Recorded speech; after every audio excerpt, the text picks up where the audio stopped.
Hello dear students, welcome to my channel excellent English zone. आज हम पढ़ने वाले हैं क्लास 10th के प्रोज के थर्ड लेसन का लॉन्ग आंसर। तो यहाँ पर हम इम्पॉर्टेंट लॉन्ग आंसर्स कवर करेंगे इस लेसन के, जिसमें फर्स्ट हमारा जो लॉन्ग आंसर है वो है what is the significance of the Ganga for Nehru and for India. Ganga का नेहरू जी के लिए और भारत के लिए क्या महत्व है अकॉर्डिंग टू पंडित जवाहरलाल नेहरू के अनुसार। तो ये क्वेश्चन जब लॉन्ग होते हैं तो हमारा एक क्वेश्चन कई क्वेश्चंस कवर करता है, तो इसमें हमारा ये क्वेश्चन भी कवर हो जाएगा क्योंकि हमें पीटी नेहरू की नज़रों से बताना है। तो क्वेश्चन ये भी बन जाएगा, why was Nehru ji so attached to the Ganga and Yamuna river in Allahabad. Pandit Nehru Bharat Allahabad की गंगा और यमुना नदियां हैं उनसे इतने अधिक अटैच्ड क्यों हैं, इतना लगाव क्यों रखते हैं। ये दोनों क्वेश्चन इसमें कवर होंगे। तो आंसर हमारा होगा Nehru ji did not consider the Ganga a sacred river. Nehru ji Ganga को एक पवित्र नदी नहीं मानते थे। ही लव्ड द गंगा, वो गंगा को इसलिए प्रेम करते थे because he had been attached to her since his childhood, क्योंकि वह गंगा नदी से बचपन से ही अटैच्ड थे, जुड़े हुए थे, लगाव रखते थे। एंड ऑल्सो बिकॉज, और इसलिए भी अटैच्ड थे क्योंकि he considered the great river to be a symbol of India's cultural inheritance, क्योंकि वो इस महान नदी को भारत की सांस्कृतिक विरासत के प्रतीक के रूप में मानते हैं। He calls the Ganga the river of India, वह गंगा को भारत की नदी कहकर पुकारते हैं। This river is very dear to the people of India, यह नदी भारत के लोगों को बहुत प्रिय है। दिस इज़ द रिवर, यह वह नदी है around which India's racial memories, her hopes and fears are interwoven, जिसके चारों ओर भारत की जातिगत स्मृतियाँ, उसकी आशाएं और भय गुथे हुए हैं, बुने हुए हैं। The songs of the victories and defeats of our country, हमारे देश की जो जीत और हार के गीत हैं, are linked with this river, इस नदी से जुड़े हुए हैं। Thus, Ganga is a symbol of India's age-long culture and civilization. इस प्रकार गंगा भारत की जो गंगा है लंबे समय से भारत की संस्कृति और सभ्यता का प्रतीक रही है। पैराग्राफ चेंज करके हम फिर लिखें, the Ganga reminded Nehru of two things, Ganga नदी नेहरू जी को दो वस्तुओं की याद दिलाती है। First she reminded him of snow covered peaks and deep valleys of the Himalayas, सबसे पहले तो वो हिमालय की बर्फ़ से ढकी हुई चोटियों की और गहरी घाटियों की याद दिलाती है। Secondly she reminded him of the rich and vast plains below the Himalayas, और दूसरी वह हिमालय नदी के नीचे के समृद्ध और विशाल मैदान की याद दिलाती है। इट वॉज द प्लेस, यह वो स्थान था where his life and work had been cast, जहाँ पर उनका जीवन और कार्य दोनों ढले।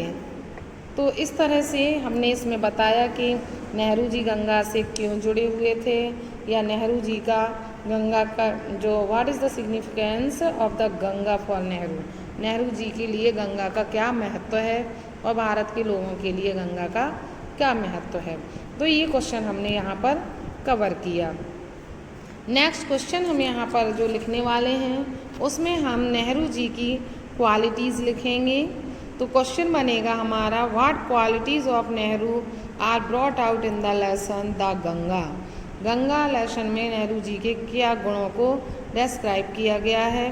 या फिर क्वेश्चन बनता है, what do we come to know about Pandit Nehru after reading the lesson the Ganga, Ganga lesson पढ़ने के बाद हम नेहरू जी के बारे में क्या जानते हैं, क्या पता चलता है हमें, इसको हमें राइट करना है। तो हमें यहाँ पर लेसन के अकॉर्डिंग डिस्क्राइब नेहरू जी की क्वालिटीज़ बतानी है। तो ये थोड़ा छोटा सा आंसर है, हम लिखेंगे इसमें, Nehru ji was greatly attached to the Ganga, Nehru ji Ganga नदी से बहुत ही अधिक अटैच्ड थे। He was a true believer in Indian culture and civilisation.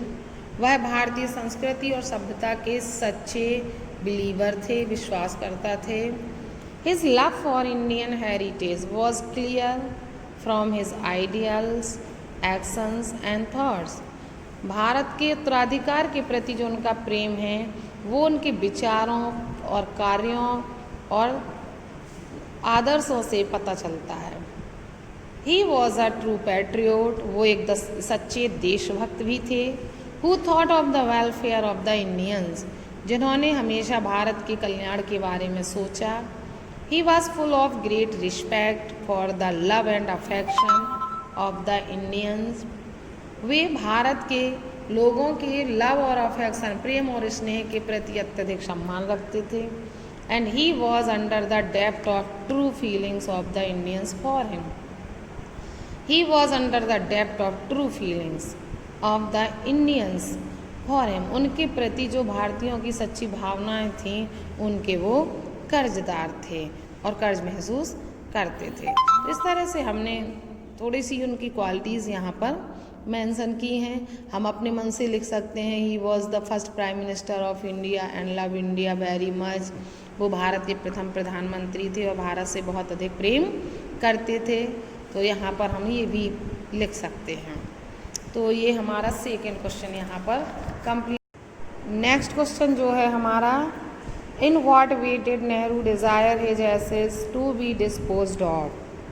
Nehru ji अपनी अस्थियों को किस तरह से वितरित करने की इच्छा करते हैं। या फिर हम क्वेश्चन और में लिख सकते हैं, what does Pandit Nehru desire to be done to his body after his death. मृत्यु के बाद वो अपने शरीर की क्या करने की इच्छा व्यक्त करते हैं। तो दोनों में हमें बताना है, एक क्वेश्चन में है कि मरने के बाद, एक में है अस्थियों को कैसे डिस्ट्रीब्यूट करेंगे। तो दोनों में है का आंसर सेम है।